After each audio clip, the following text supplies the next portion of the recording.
how I got out of Zionism.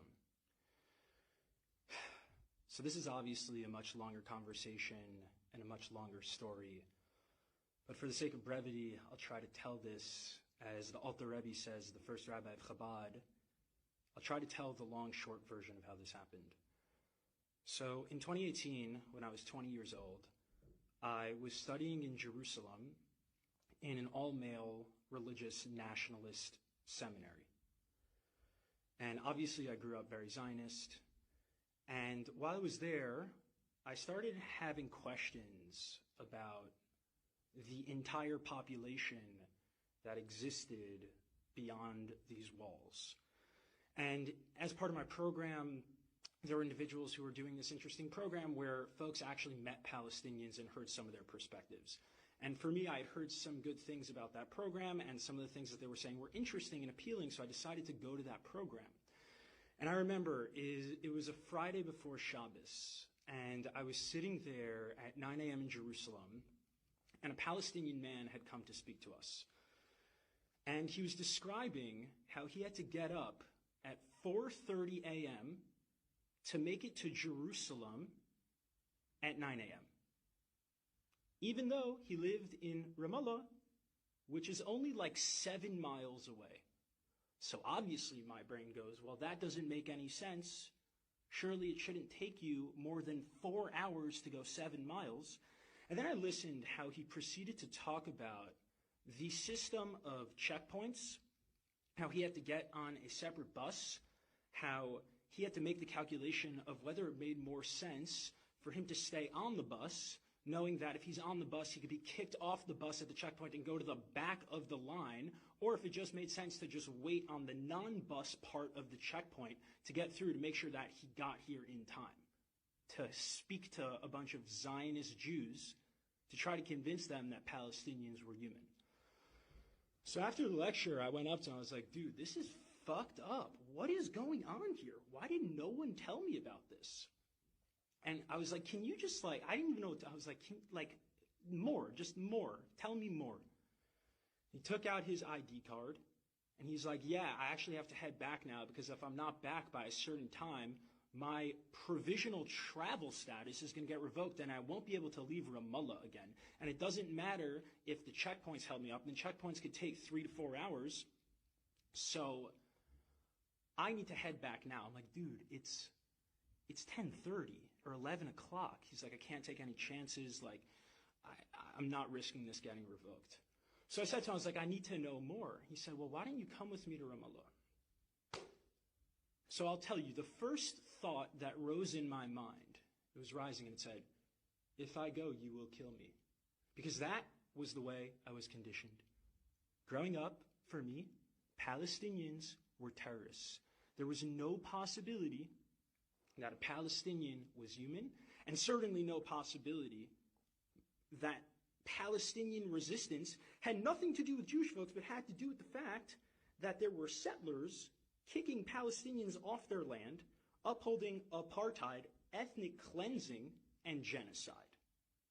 So as that thought was rising, there was another voice in me, and I think this voice is a deep ancestral voice, and to this day I'm amazed at myself that I was able to challenge all of my conditioning with the second voice, a deeper voice, a deeper knowing. And that voice immediately said, well, you've been told your whole life that this person was going to kill you and that this person was a terrorist and he wasn't human.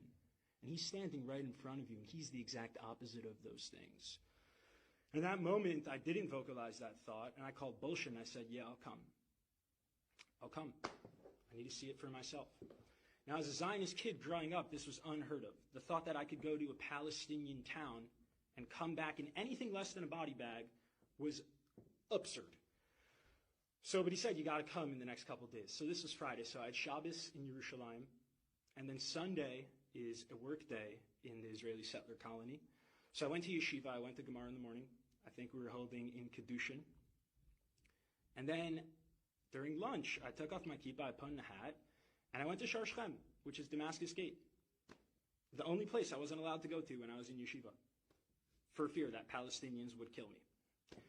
And the second I stepped into Damascus Gate, I don't want to say became Palestinian, that's ridiculous. I had tremendous privilege as a settler, but I got to taste, maybe instead of a drop in the ocean, I got to taste the mist surrounding one drop in the ocean of what it's like to be subject to a settler colonial regime. And I got on a Palestinian bus, and for me, I was like, well, this is interesting that it's a completely different busing system. But even more than that, it's like I, all of a sudden, was with the people who were supposed to kill me, and in fact, the very opposite happened, where when I was on a Palestinian bus, all of a sudden my sense of identity and belonging started to become Palestinian in terms of my sense of where my safety lies, and my sense of threat immediately became, holy shit, I'm on a Palestinian bus, I am being read as Palestinian in a fucking genocidal settler colony. I am about to go through an hour and a half of military checkpoints in knowing that this occupying army can do whatever they want to me, and the only protection I have is an American passport, which is way more than any Palestinian has, and I was still terrified.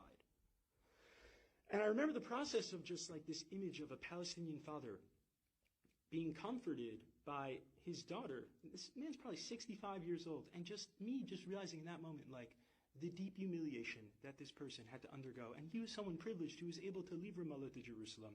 And I remember just going through the Columbia checkpoint, IDF soldiers coming on, harassing us. And I remember going into the Columbia checkpoint and being on the inside of the wall and seeing the beautiful graffiti and seeing that there was a graffiti of someone, a kid with a slingshot. And my Jewish brain at the time said, wow, this is amazing. The Quran and the Torah are so similar. They also have an image of King David with a slingshot. And then after that, the bus kept going, and the slingshot was pointed at an IDF soldier. And that's when it started to crumble for me, where I said, wait a second, who's who here? Who's David and who's Goliath? These are the same rocks that my ancestors used to resist oppression. And now these rocks of Palestine are being used by Palestinians to resist oppression too. And we have become our worst nightmare.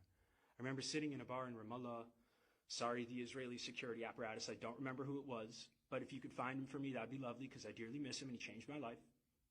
I remember sitting in bar in Ramallah, and this person just explaining to me, this beautiful Palestinian human just explaining to me, being so patient with me, speaking to a Zionist settler, speaking to me and just saying, like, dude, like, most people here have never seen Jerusalem. I'm like, what are you talking about? It's literally right there.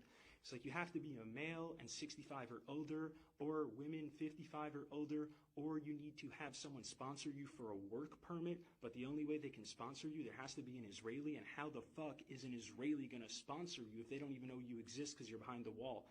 Again, maybe the regulations have changed. This was my experience 5 years ago. It's probably gotten worse.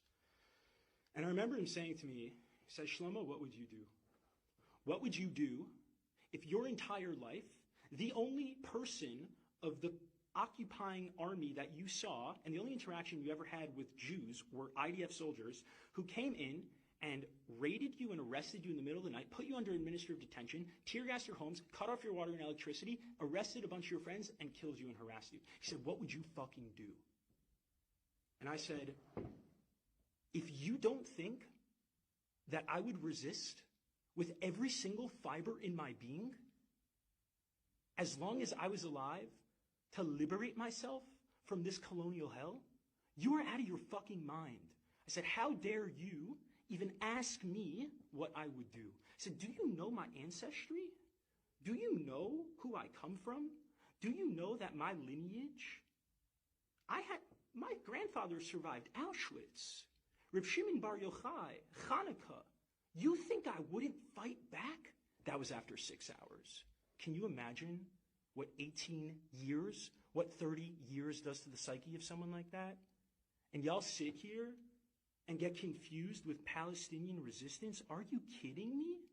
All that shows me is that A, you have no idea what the settler colony of Israel is, and B, it's disrespectful. You're disrespecting yourself because you're telling me that if you were in that position, you wouldn't fight back and you would willingly die. And that tells me that if I was in Auschwitz with you and we were in the bunkers, you wouldn't resist our Nazi captors. And that is someone I don't trust. So let's fucking get it together and start telling the truth and take this seriously. Let's fucking free Palestine for all people, everyone on the land.